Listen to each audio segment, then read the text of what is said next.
The secret was never to feel, it's to learn how to do it. Feeling is the secret. That phrase has been repeated for decades, quoted, shared, and admired as a profound truth, but it has also been one of the most misinterpreted. Many heard it and thought that feeling meant getting emotional. Others believed it was enough to desire intensely, visualize forcefully, or get enthusiastic for a few minutes. And when reality didn't change, they concluded that the secret didn't work, without realizing they never learned how to use it. Here begins an essential distinction. Feeling is not emotion, it's not enthusiasm, it's not desire. Feeling is a trained internal state, a deep climate that becomes normal, familiar, and stable.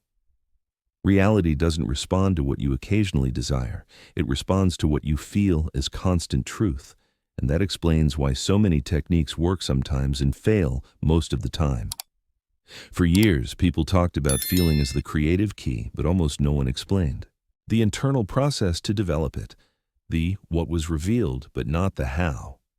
The door was pointed out, but no one taught how to cross it. This journey is born precisely there, not to repeat the message, but to reveal the mechanism, not to inspire for a moment, but to train an internal capacity that can be sustained over time. Here, you will discover that feeling is not something that is forced, nor something that appears by will. It is something that is cultivated, that is trained, that is stabilized.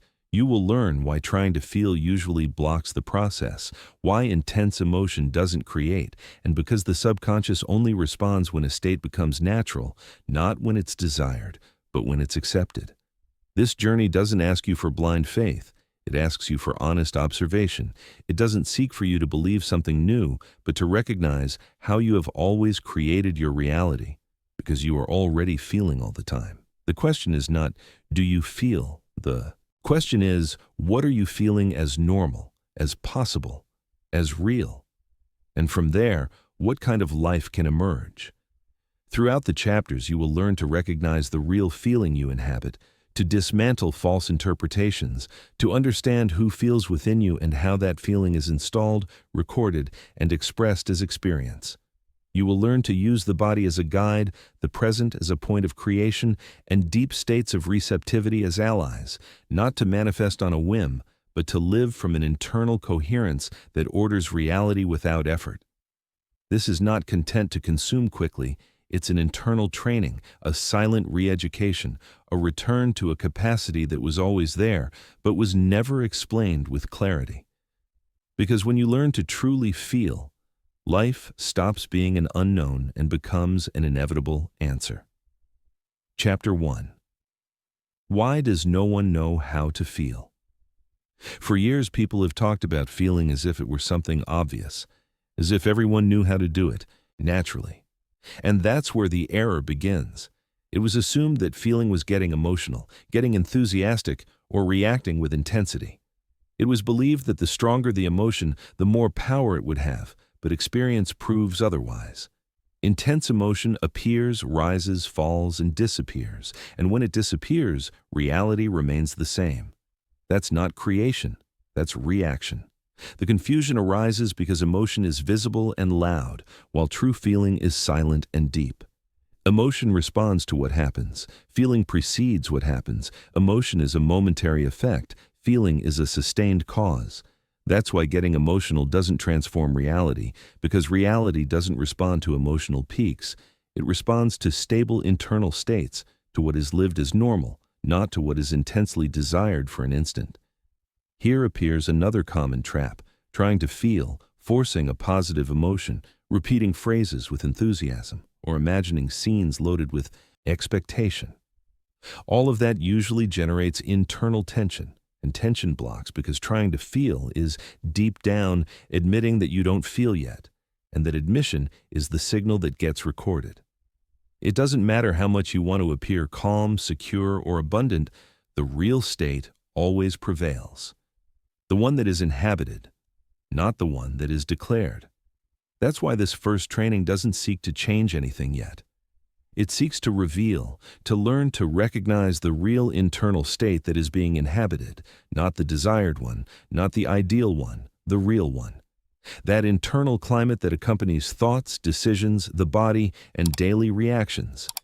It can feel like hurry, lack, tension, expectation, resignation, or calm. The important thing is not to judge it, it's to see it, because what is not recognized repeats itself. Reacting and feeling are not the same. Reacting is responding from habit. Feeling is sustaining a state. Reaction depends on external stimuli. True. Feeling exists even when nothing happens. It's there as a constant background. That background is what creates, not what you think from time to time, but what you take for granted internally, what you live as normal, possible, and logical. This chapter doesn't ask you to change your feeling, it asks you to identify it with honesty, because only when you recognize the base state from which you live does an inevitable question appear. If what I feel is not emotion, if it's not reaction, then what is really feeling? That question opens the door to the next level of understanding, where feeling stops being seen as something that happens and begins to be understood as a state, as internal identity, as a climate that can be trained and stabilized. Chapter 2. Feeling as a state, not as a reaction. After recognizing that feeling is not emotion nor a momentary reaction, a deeper understanding appears. Real feeling doesn't occur in peaks, it doesn't appear and disappear according to what happens outside. True feeling is a sustained internal climate, a silent background from which you think, decide, and live. Although it's not always noticed, it's always there. And that background is what organizes experience. An internal state is not defined by what is felt intensely, but by what feels normal, that which generates no resistance, surprise, or expectation. The normal doesn't draw attention, but precisely because of that, it creates. Consciousness doesn't manifest the extraordinary, it manifests the familiar, what is taken for granted. That's why so many people seek strong emotions believing that's where the power is, without realizing that the intense is rarely sustained, and what is not sustained is not expressed as reality. Here a teaching becomes clear that was mentioned directly by Neville Goddard when he spoke of assuming the state of the wish fulfilled, not as enthusiasm, but as naturalness, not as anticipated celebration, but as internal acceptance. The feeling that creates doesn't shout, doesn't demand, doesn't push. It simply becomes the place from where you live. When something feels normal, the body relaxes, the mind stops arguing, and life begins to respond without resistance. The most common error at this point is trying to provoke elevated states by force, seeking constant joy, permanent security, or exaggerated confidence. That generates internal tension, and tension is the opposite signal to creation.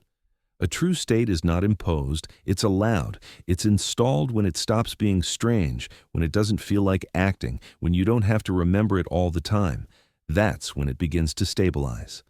A simple way to start this training in daily life is to observe from where you live the everyday, not the extraordinary, the simple. How does the body feel when starting the day?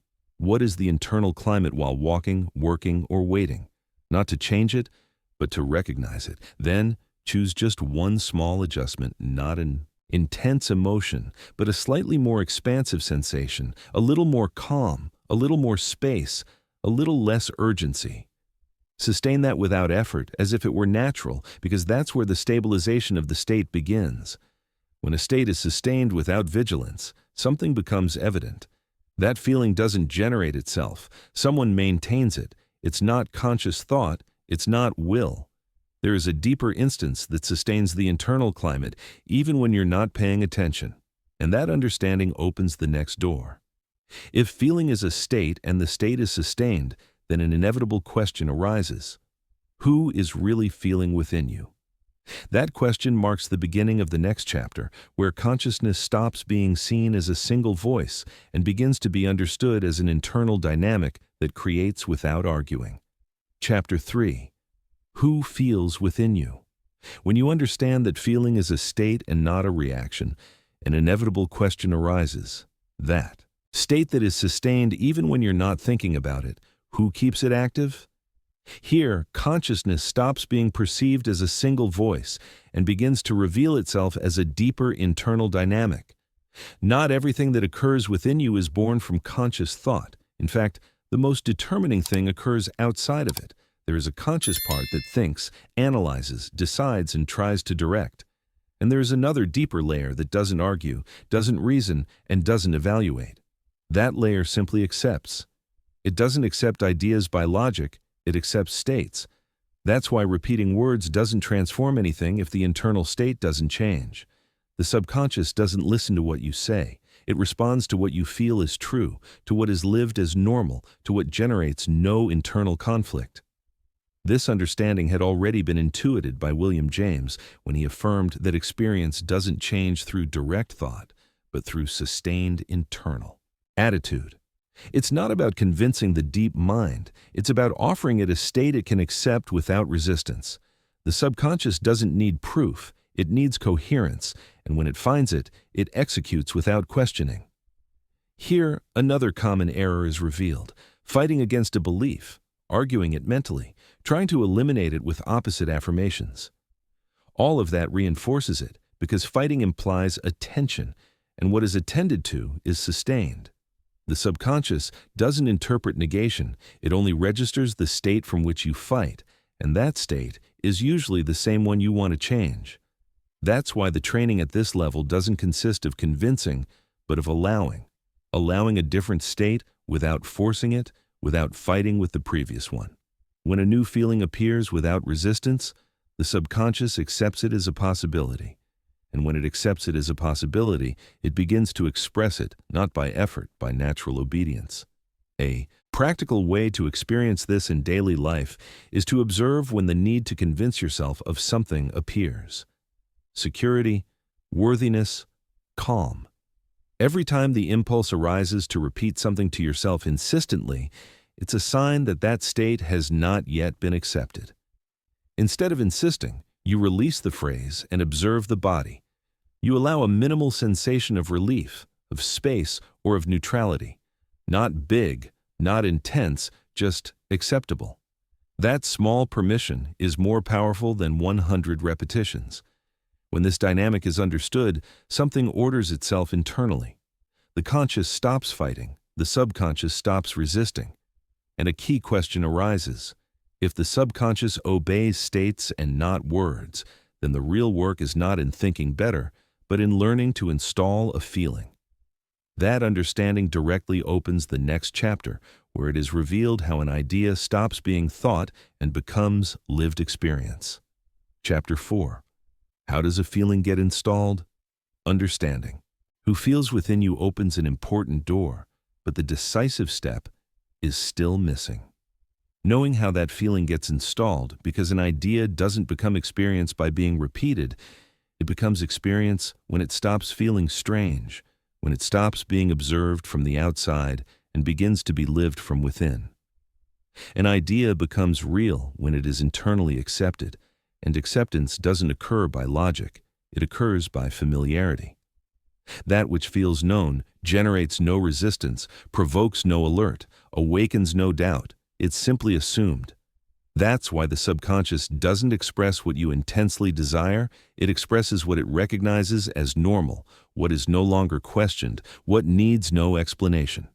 Here appears one of the most common errors in conscious creation practices: visualizing as a spectator, seeing yourself achieving something, observing a scene from the outside, expecting the image to do the work. That keeps the experience at a distance, reinforces the sensation that it's not happening yet. Installing a feeling is not watching a mental movie, it's inhabiting a state, not seeing from outside, but living from within. Going from imagining to inhabiting implies a subtle but profound change. It's not about creating complex scenes or exaggerated emotions. It's about allowing the internal experience to feel every day, simple, normal, as if it were already part of identity. When something is inhabited, it's not thought about, it's assumed. And that assumption is the signal the subconscious executes. A practical training for this point consists of choosing an internal quality instead of an external result, not having something, but feeling a certain way: security, calm, expansiveness.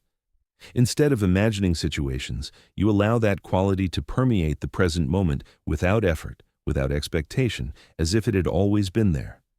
When the sensation stops feeling acted and begins to feel familiar, the feeling starts to install itself. An installed state doesn't need constant repetition, it sustains itself. And when that occurs, something begins to modify itself silently. Decisions change, reactions soften, the environment responds differently, not because anything is being forced, but because the internal starting point is already different. An installed state reorganizes experience without asking permission. At this point, a key understanding arises. Feeling doesn't install itself only in the mind. There is an even deeper place where it anchors: the body. When the body enters into coherence, feeling becomes real without effort. That understanding opens the next chapter, where it is revealed why the body believes before the mind and how it becomes the most direct door to stabilize any internal state. Chapter 5. The body as a door to feeling. Up to here, the journey has dismantled ideas, clarified mechanisms, and revealed states, but at this point, a decisive turn occurs. Feeling is not mental, it never was. Thought can initiate a direction, but true feeling anchors in another place: the body. Before the mind agrees, the body is already responding. Before an idea is accepted, the body already knows if it's real or not. The body functions as the anchor of internal state. It doesn't interpret words, it interprets sensations. Tension, expansion, lightness, weight, calm, or contraction are clear signals of what is really being sustained. That's why you can say something positive while the body remains rigid. And that rigidity is the truth that is expressed. The feeling that creates is not confirmed in thought, it's confirmed in the physical sensation that accompanies the experience. This understanding was deeply developed by Antonio Damasio, who showed that the body actively participates in decision-making and in the construction of experience. It's not first we think and then we feel. First, the body registers, and then the mind justifies. In terms of conscious creation, this explains why the body believes before the mind and why trying to convince only with words rarely works. Physical sensation acts as silent confirmation. When an internal state is true, the body relaxes, breathes differently, moves differently. There is no struggle, there's no tension. On the other hand, when something is tried by force, the body contracts. Discomfort, pressure, or resistance appears. Learning to read these signals is one of the most important skills of the entire process, because the body doesn't lie. It reflects exactly the state that is being inhabited. The environment also responds to this bodily coherence. When the body lives in tension, reality is perceived as heavy. When the body enters calm, circumstances seem to open up, not because the world magically changes, but because the point of contact with life is different. The body is the first stage where feeling becomes visible, and the environment is its amplified mirror. The training at this level is simple but profound.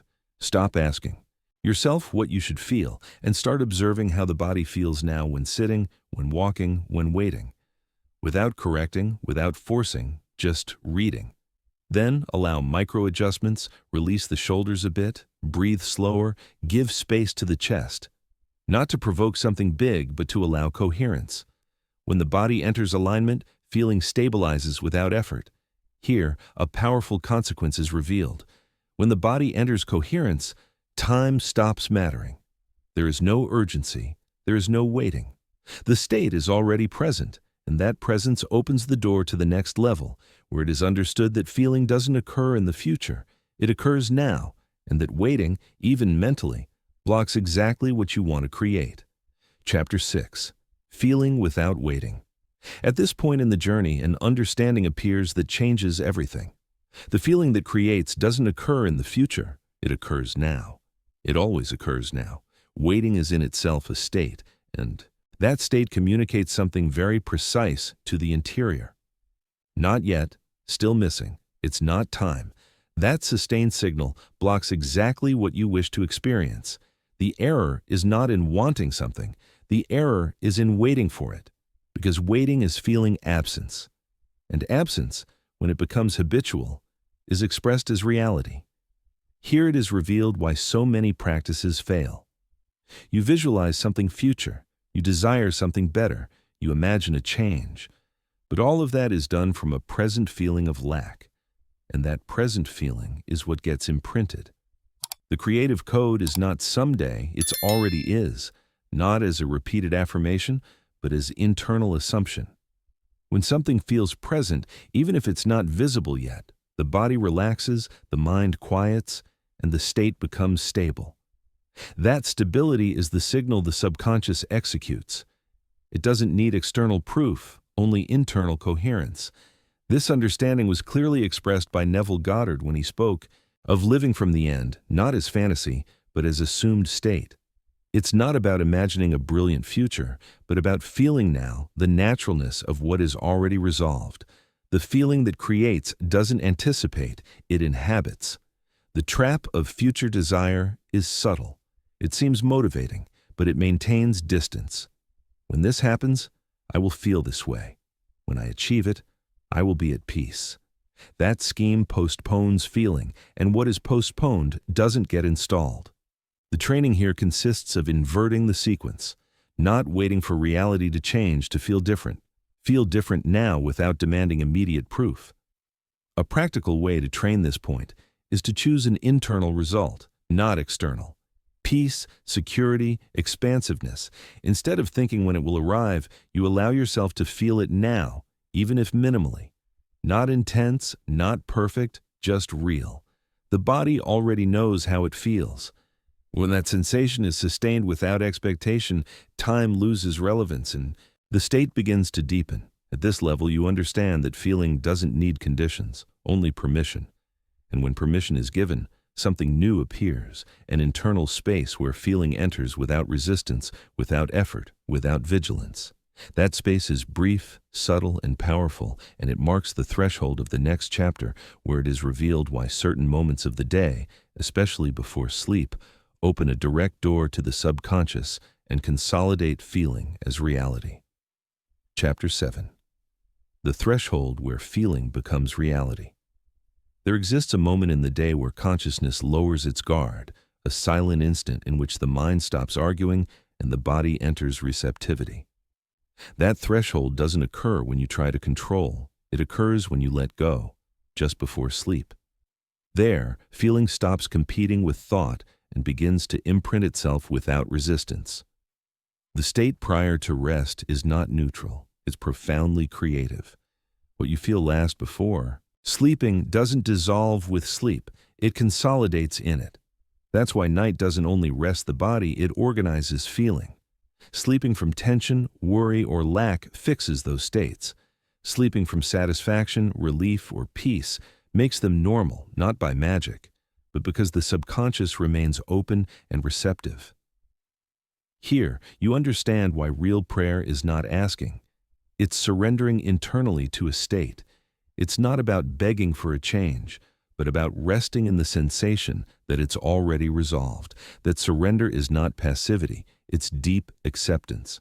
When desire stops pushing and feeling quiets, consciousness enters coherence, and that coherence is the signal that gets recorded.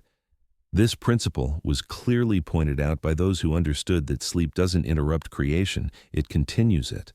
Sleeping from satisfaction doesn't mean denying what is not yet seen, it means not loading it with anxiety. It means closing the day from the correct feeling, even though the external world hasn't changed yet, because the change already occurred where it matters.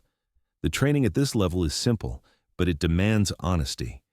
Before sleeping, you don't review the day to judge it. You review the state from which you want to rest. You don't seek intense emotion. You seek relief, a real letting go. And it's okay for now. A minimal sensation of completeness. That small adjustment is enough because the subconscious doesn't need grand gestures. It needs coherence. When this closing is practiced naturally, something transforms. Feeling stops being a task. You no longer have to remember it or sustain it with effort. It becomes familiar. It becomes identity in formation. And when feeling becomes natural, it stops requiring technique. That is the final threshold, the point where training fulfills its function and another stage begins. There, the last chapter opens, where feeling is no longer practiced. It is. Where the internal state is not corrected, it's embodied. and life stops responding to techniques to respond to identity.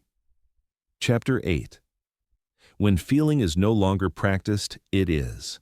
After training feeling, something occurs that cannot be forced. The internal state stops requiring conscious attention. You no longer do feeling, you live from there. Feeling becomes silent identity, not because you think about it, but because it became the place from where you respond to life. At this point, effort disappears because there is no longer internal friction. Here, a crucial difference is revealed.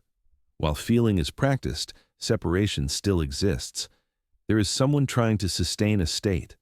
When feeling integrates, that division dissolves. The state no longer fluctuates with each circumstance. It doesn't depend on the immediate result. It becomes stable, and that stability is the clearest signal that the process has matured. This level was understood by those who observed life without trying to dominate it. As Lao Tzu taught, real power doesn't come from forcing movement, but from aligning with it. When the internal state is coherent, the correct action arises on its own. You don't have to push it, you don't have to plan it excessively, it simply appears. And the same thing happens with integrated feeling. Taking this level to daily life doesn't imply doing something new. It implies stopping correcting yourself all the time, acting from the already established state, making small decisions from calm, speaking from clarity, walking without unnecessary haste, choosing without anxiety.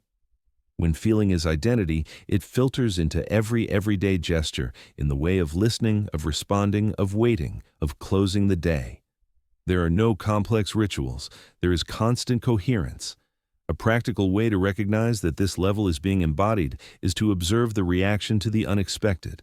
When something doesn't turn out as expected and the internal state doesn't collapse, when peace doesn't depend on everything being resolved, when you know longer feel the urgency to feel good again because the base feeling remains. There, it's confirmed that the training fulfilled its function. At this point, the search ends naturally, not because a goal has been reached, but because there is no longer an internal lack that pushes. Feeling is no longer adjusted, it's inhabited. And from that place, life stops responding to techniques and begins to respond to identity. There is nothing to prove. There is nothing to rush. The internal state became home. The world doesn't respond to what you know, it responds to what you feel as normal. Throughout this entire journey, something essential was revealed. Feeling was always active, you were always feeling. The difference is that now you know what to feel, how it's installed, where it anchors, and when it consolidates, no longer as theory, but as trained internal experience. There is nothing to chase, there is nothing to force, there is nothing to convince. There is only a state that becomes home. And when that occurs, reality has no option. It responds. If this journey opened a crack in your way of seeing reality, it's not a coincidence. This is not isolated content. It's part of a broader path designed to go beyond what is repeated, what is softened, and what almost no one dares to say. In this space, you will find other audiobooks created to deepen where others stop, to question comfortable truths, and to explore what really operates behind consciousness, internal power, and the creation of reality. Each audiobook is an invitation to look beyond the known, not to believe something new, but to remember what was always hidden in plain sight. Listen to what resonates with you now, because when a teaching makes you uncomfortable and expands you at the same time, it doesn't arrive to entertain you, it arrives to transform you. If you've made it this far, it means something within you is ready to go deeper.